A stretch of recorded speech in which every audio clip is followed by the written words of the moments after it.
Hello, it's Karen Sims. We're back at you with another installment of Reflections of Purpose. Today we're tackling the title again, Quenching Self-Doubt. Reflections of Purpose. Hello, my name is Karen Sims, and you joined us for another installment of our Reflections of Purpose here at Twisted Threads.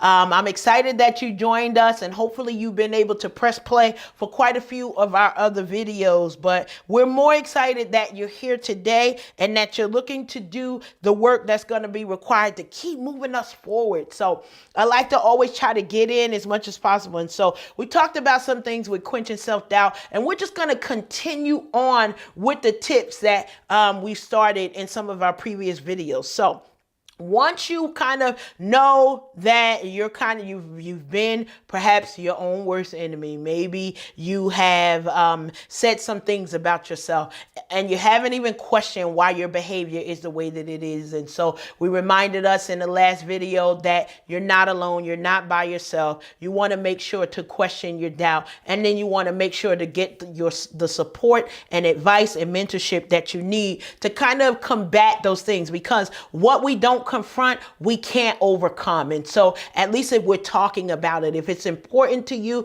you're spending the time with saying what it is, and it continues to grow. You continue to be the best you that you can be with every step and every decision that you make. Reflection is required. But the other thing that you need to do when you recognize that those thoughts of self-doubt are coming in, you want to relax and sometimes in some way distract yourself. Maybe it's a movie, maybe it's retail therapy. Hey, look, it works.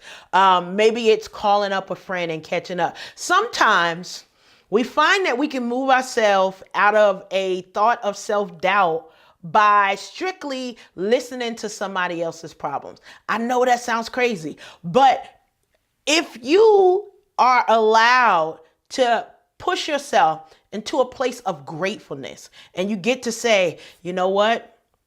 I was surely thinking that this was really, really bad. But now that I'm thinking more about it, I can actually see that I've been through harder things and I was able to overcome. And I was a survivor. I don't always call myself a survivor. I call myself an overcomer, because a lot of times survival mean that we just got through it. Overcome to me always has that triumphant type of feel to it, for us to remind ourselves that we're winners no matter what the outcome is. So relax and distract yourself. Figure out a way to kind of woosah in your mind so that you are able to suppress the negative thoughts that come. So that's what the relaxation is really in tune for. It's so that you could sort of detox your thoughts and detox your mind so that you're not staying in the same place over and over again. And then you got to engage yourself in that self-talk. Talk about those positive affirmations. Say, I am beautiful. I am powerful. I am bold. Whatever the words are, I am great in the world.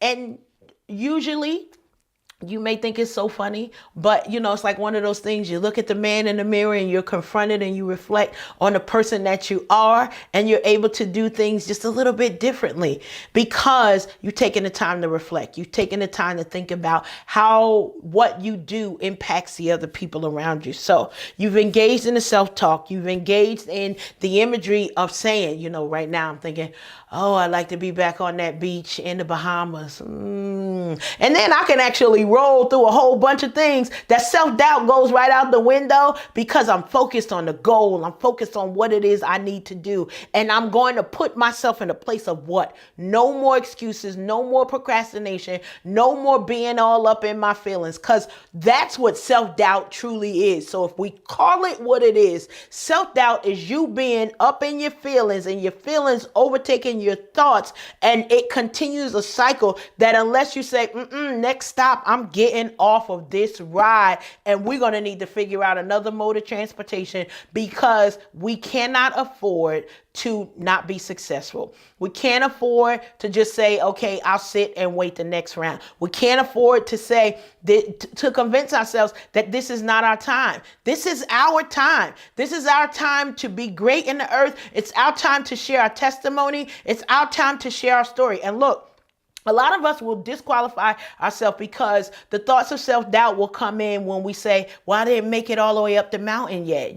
I only made it to the first 2 turnarounds. Well, guess what? You're now an expert to the people who have not yet started. I want you to think about that and change your mind about the things that you're saying. So if you never owned a business, guess what? That's fine. The day that you start one, you're now an expert to all of the audience of those people who never started a business.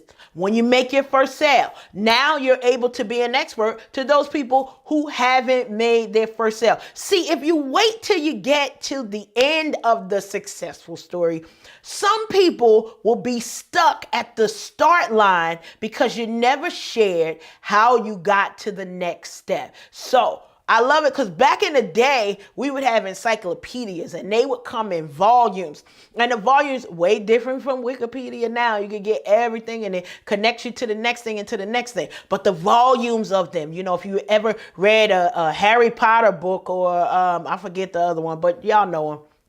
All of those stories that we're able to know. And I love it because for me, it was sort of like Judy Blume would always have books. And then I would read Encyclopedia Brown. And there would be sequels to all of this stuff. So when you get hooked in and you're like, yeah, this is good. Let me figure out what happens in the next book. Well, you can't get to the second book without going and completing the first. That's the same thing for your life. Maybe you are dealing with a sickness and you're like, well, I don't feel like I can share my testimony because I'm not fully healed. Guess what? If you overcame even positive thinking from what the doctor told you, you're now an expert on how to maneuver to the point where you are. So it's okay if you are not an expert until the end of the story. See, for me, I can be an expert in how to raise, let me think, what's the right word?